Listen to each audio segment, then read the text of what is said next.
Hello friends, आज का हमारा टॉपिक है एनर्जी, ऊर्जा। तो ऊर्जा किसे कहते हैं, एनर्जी किसे कहते हैं, पहले हम इसका डेफिनेशन देखेंगे। तो चलिए स्टार्ट करते हैं। तो ऊर्जा किसे कहते हैं? कार्य करने की क्षमता को ऊर्जा कहते हैं। मतलब कार्य करने की जो क्षमता होती है, हमारी कैपेसिटी है कि हम कितना काम कर पा रहे हैं, द एबिलिटी और the capacity to do work, काम करने की जो हमारी क्षमता है उसको ऊर्जा कहते हैं। तो ये किस तरीके से होगा? अगर हमारे पास 2 जूल एनर्जी है, ठीक है, 2 जूल एनर्जी है हमारे पास, तो हम काम भी 2 जूल के एनर्जी के बराबर वर्क करेंगे। ठीक है, हमारे पास जितना एनर्जी होगा ना, हम उतना काम करेंगे। तो काम करने की क्षमता है, एनर्जी क्या है? काम करने की क्षमता। हमारे पास जितना एनर्जी होगा हम उतना काम करेंगे। हम कहते हैं ना, जैसे 2 व्यक्ति है, एक ये है और एक ये है, इसका नाम ए है, इसका नाम बी है। ठीक है, ए जो है, ए का शेड्यूल इस तरीके का है, दोनों का शेड्यूल हम अलग अलग देखते हैं। ए का शेड्यूल है सबसे पहला कि वो 2 घंटा स्टडी करता है, पढ़ाई करता है। ठीक है, उसके बाद वो क्या करता है, उसके पूरे दिन का शेड्यूल देखते हैं। उसके बाद वो क्या करता है, कहीं पे काम पे जाता है, उसका कहीं पे जॉब है जहाँ पे वो 4 घंटा पार्ट टाइम जॉब करता है। वहाँ पे जॉब है, ये कोई बक्सा उठा के यहाँ से वहाँ रखने वाला, इस टाइप का इसका कोई जॉब है, वो 4 घंटा करता है। उसके बाद घर आता है, फिर 3 घंटा ट्यूशन लेता है बच्चों का, 3 घंटा पढ़ाता है बच्चों को। ये उसका एक्स्ट्रा काम है पूरे दिन का। ओके, बी क्या करता है? बी 2 घंटा नहीं पढ़ पाता, वो 1 घंटा पढ़ता है और वो थक जाता है। 1 घंटा स्टडी करता है, 1 घंटा पढ़ के वो थक गया, मतलब मेंटली वो थक गया। फिर जहाँ ये जॉब करने जाता है 4 घंटा, वहीं पे बी भी जाता है, लेकिन बी क्या करता है, वो 3.5 घंटा 3.5 लिख दीजिए, 3.5 घंटा वर्क ऑन जॉब करता है। ठीक है, जॉब करता है 3.5 घंटा और वो बहुत ज़्यादा थक जाता है, वो रेस्ट ले लेता है, वो रुक रुक के काम करता है। ठीक है, और ये 4 घंटा पूरा काम करता है। फिर घर आता है वो, और ये ट्यूशन लिया 3 घंटा, ये लेता है फिजिक्स का ट्यूशन। ठीक है, दोनों मिलके ट्यूशन लेते हैं। ये केमिस्ट्री का ट्यूशन लेता है और ये लेता है 1 घंटे का ट्यूशन, सिर्फ 1 घंटे का केमिस्ट्री का ट्यूशन लेता है एक बैच को। ओके, एक बैच का ट्यूशन लेता है, ये 1-1 घंटा का 3 बैच का ट्यूशन लेता है, 3 घंटा पढ़ाता है और ये 1 घंटा पढ़ाता है। तो आप देखिए इसने कितना काम किया, ये 2 घंटा, 4 और 2 6, 7 8 9 घंटा, ये पूरा कितना घंटा काम किया? ये काम किया 9 घंटा। और ये कितना घंटा काम किया? 1 और 3 4, 4.5, 5.5, ये 5.5 घंटा काम किया। तो आप देखिए दोनों अलग अलग काम किए ना। ये 9 घंटा काम करता है, ए जो है वो 9 घंटा काम करता है, बी है 5.5 घंटा काम करता है, दोनों का अलग अलग है। तो मतलब कि इसके पास ज़्यादा एनर्जी है, ए के पास ज़्यादा एनर्जी है, इसीलिए ए ने ज़्यादा काम किया। बी के पास कम एनर्जी थी तो बी ने कम काम किया। इतना घंटा ही काम करके वो थक गया और ए 9 घंटा काम करके थकता है। तो क्या कहते हैं, यहाँ पे वही कह रहा है कि कार्य करने की क्षमता, हमारे पास कितना क्षमता है, हम उसको एनर्जी कहते हैं। तो यहाँ पे हम कह सकते हैं कि ए के पास ज़्यादा एनर्जी है बी के कंपेयर में। ठीक है, अब समझ में एनर्जी का एग्जैक्टली मतलब क्या है, कि कार्य करने की क्षमता, एबिलिटी और the capacity to do work, हम कितना काम कर पा रहे हैं। तो जितना हमारे पास एनर्जी होगा हम उतना ही काम कर पाएंगे। तो ये होता है हमारा एनर्जी। तो अब देखेंगे एनर्जी कितने टाइप्स के होते हैं। मेनली एनर्जी को 2 कैटेगरी में डिवाइड किया गया है। एक है काइनेटिक एनर्जी और सेकंड है potential energy. Potential energy, okay. Kinetic energy को बोलते हैं गतिज ऊर्जा और पोटेंशियल एनर्जी को बोलते हैं स्थितिज ऊर्जा। अब चलिए इन दोनों को देखते हैं, काइनेटिक एनर्जी क्या होता है और पोटेंशियल एनर्जी क्या होता है। तो ये देखिए, ये इसका डेफिनेशन है। Kinetic energy of an object is the energy that is possessed due to its motion. Motion मतलब उसकी गति के कारण, गति के कारण जो एनर्जी होता है ना, उसको हम बोलते हैं काइनेटिक एनर्जी। किसी वस्तु में उसके गति के कारण जो कार्य करने की क्षमता होती है उसे काइनेटिक एनर्जी कहते हैं। गति के कारण, इट मीन्स जैसे कि कोई कार है, ये कार चल रही है, ये कार चल रही है 80 किलोमीटर पर आवर की स्पीड से, ठीक है। कार चलते चलते चलते चलते यहाँ तक आई, ठीक है। यहाँ पे आने के बाद हम चाहते हैं वो ना चले, हमने एक्सेलरेटर देना बंद कर दिया, ठीक है। कार में 3 होता है ना, एक होता है एक्सेलरेटर, दूसरा क्लच और तीसरा ब्रेक। एक्सेलरेटर दबाते हैं जब हमें कार को स्पीडली चलाना होता है, स्पीड देना होता है, ठीक है। ये क्लच और ये ब्रेक होता है जब हमें कार को रोकना होता है।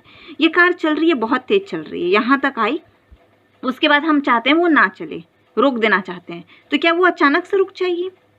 नहीं रुकेगी ना। अगर वो बहुत स्पीड से चलती हुई आ रही है तो उसके अंदर एक एनर्जी स्टोर हो गया है, जिसकी वजह से उसको हम नहीं ड्राइव करेंगे तो भी वो आगे आगे आगे आगे कहीं दूर जाके रुकेगी। दूसरा एग्जांपल देखते हैं, फैन। ये फैन चल रही है, ऐसे घूमती है, फैन का स्विच हमने ऑफ कर दिया, तो ये क्या ये फैन रुक जाएगी? तुरंत रुक जाएगी? जैसे ही हमने फैन का स्विच ऑफ किया ये वैसे ही रुक जाती है क्या?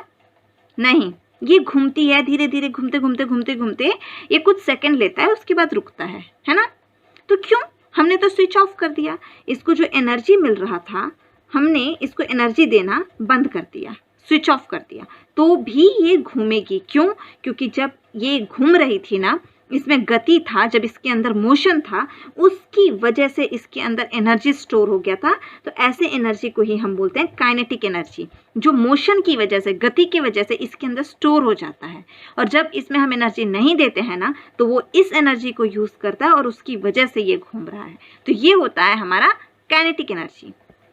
और ये काइनेटिक एनर्जी किस चीज़ पे डिपेंड करता है?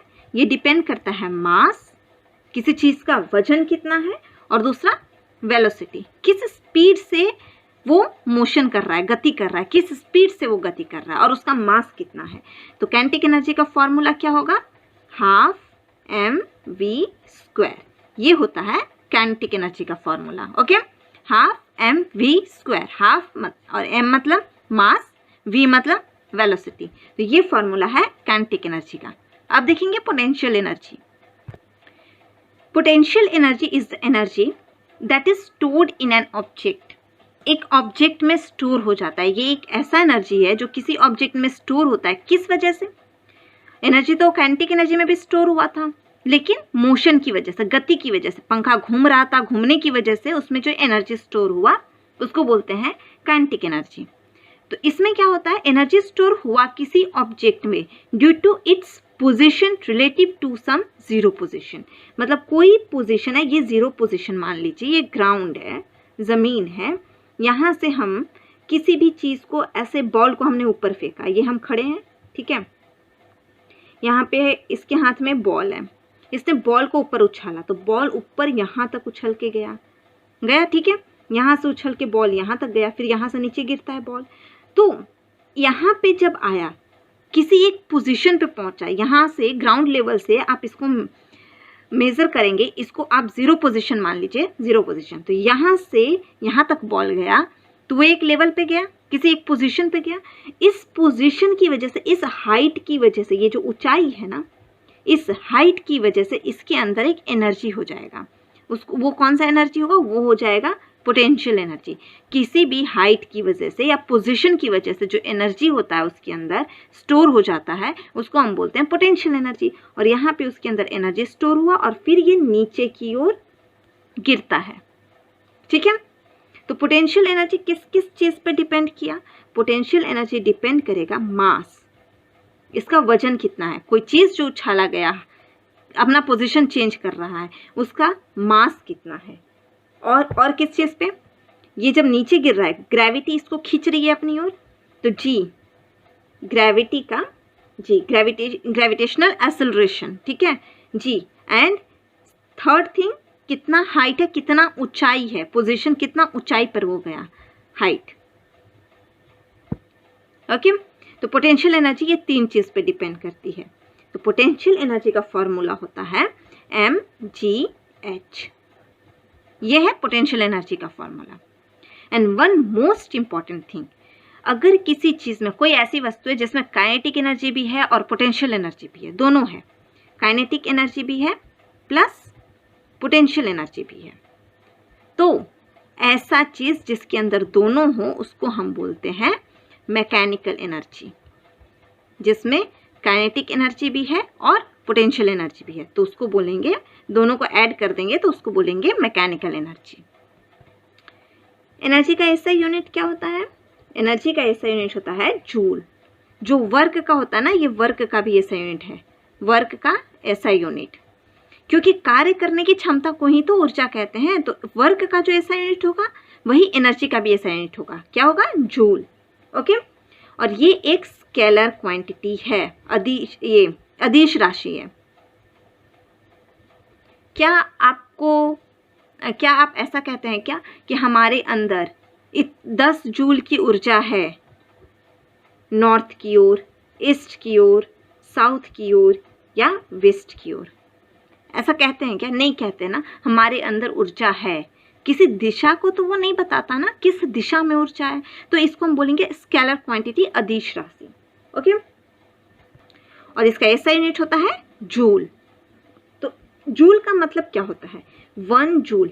1 जूल इसका मतलब क्या है? 1 जूल का मतलब क्या है?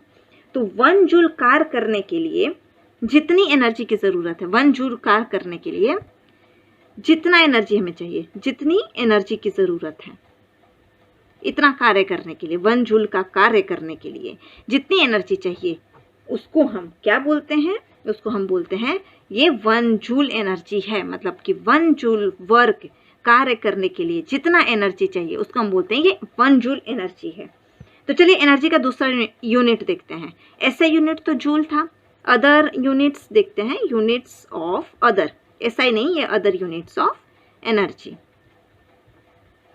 और दूसरे यूनिट्स कौन कौन से हैं? तो दूसरे यूनिट्स हैं वॉट सेकेंड,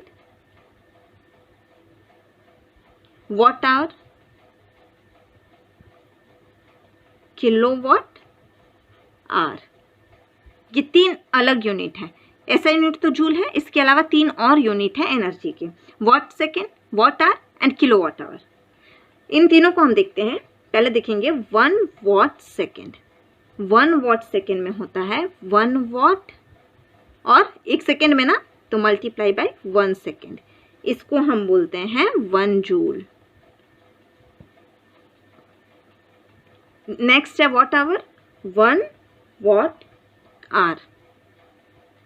तो 1 वॉट आर है ना, सेकेंड यहाँ पे घंटा है, तो 1 वॉट गुना आर, घंटा हो गया ना। तो सेकेंड को जब हम घंटा में चेंज करेंगे तो 3600 सेकेंड होता है। 1 घंटा में इतना सेकेंड होता है ना, तो ये हो जाएगा 3600 जूल। अब किलोवाट आर, तो 1 किलोवाट आर, ये शॉर्ट फॉर्म में ऐसे लिखते हैं, ठीक है। तो 1 किलोवाट मतलब 1000 वॉट, 1 किलोवाट में 1000 वॉट होगा, और 1 घंटा में 3600 सेकेंड होगा, ठीक है। तो ये कितना हुआ? 36 गुना 10 का पावर 1 2 3 4 5 5, इसको हम लिख सकते हैं 3.6 into 10 to the power 6 joule. तो ये होता है 1 किलोवाट आवर में इतना जूल, 1 वाट आवर में इतना जूल, एंड 1 वॉट सेकेंड में 1 जूल। अब इसमें हम एक और चीज़ देखते हैं, वो है मोमेंटम। मोमेंटम का डेफिनेशन हम देखेंगे। मोमेंटम को हम बोलते हैं संवेग। ये क्या होता है? मोमेंटम क्या होता है? तो मोमेंटम है वह भौतिक राशि जो गति की मात्रा को बताता है। गति की मात्रा को बताता है मतलब उसके अंदर कितना गति है। फॉर एग्जाम्पल, एक एग्जाम्पल के थ्रू समझाती हूँ। ये एक बड़ा आदमी है, ठीक है, और ये एक छोटा बच्चा है। दोनों के पास एक एक बॉल दिया गया, ठीक है, दोनों को हमने एक एक बॉल दिया। ये छोटे बच्चे को बॉल दिया और ये बड़े आदमी को बॉल दिया।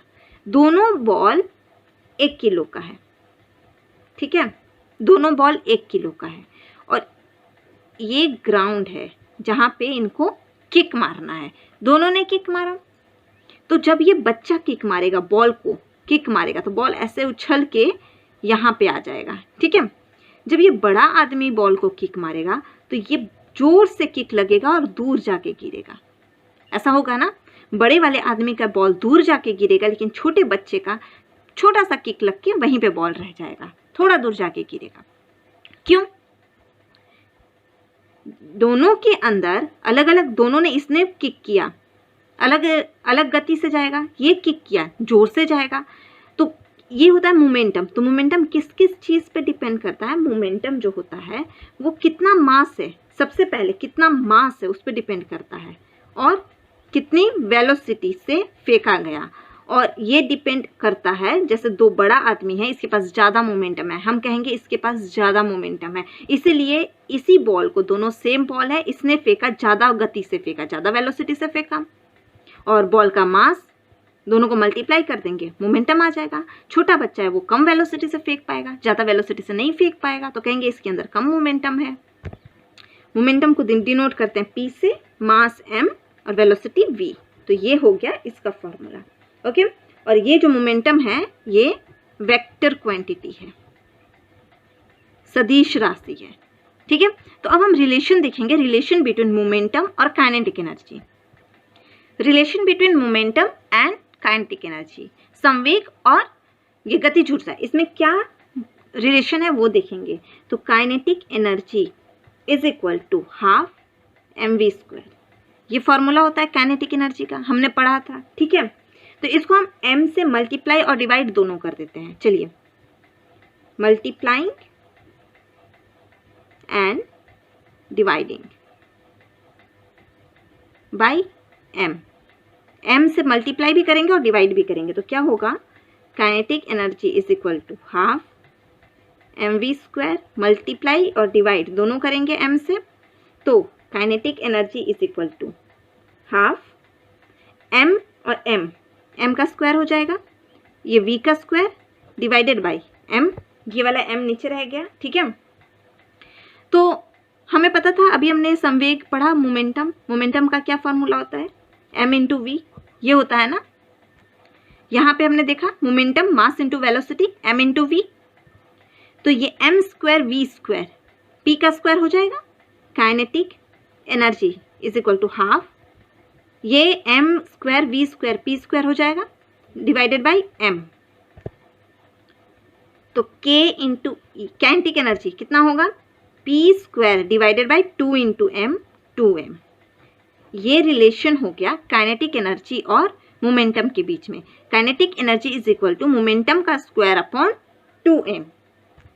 ये बहुत इंपॉर्टेंट रिलेशन है, ये मोस्ट इंपॉर्टेंट फॉर्मूला है, और इस पर से देखिए एग्जाम में क्वेश्चन इस टाइप के पूछते हैं कि अगर मोमेंटम डबल हो जाता है, p डबल हो जाता है, मोमेंटम को डबल कर देते हैं, तो काइनेटिक एनर्जी कितना होगा? काइनेटिक एनर्जी हो जाएगा 4 टाइम्स, 4 गुना। अगर मोमेंटम डबल होगा तो काइनेटिक एनर्जी 4 गुना होगा। कैसे? रख के देखिए, इसमें ये डबल हो जाता है, तो 2x मान लीजिए, जितना था उससे डबल हो गया, का स्क्वायर अपॉन 2m। तो इसको सॉल्व करेंगे तो कितना आएगा?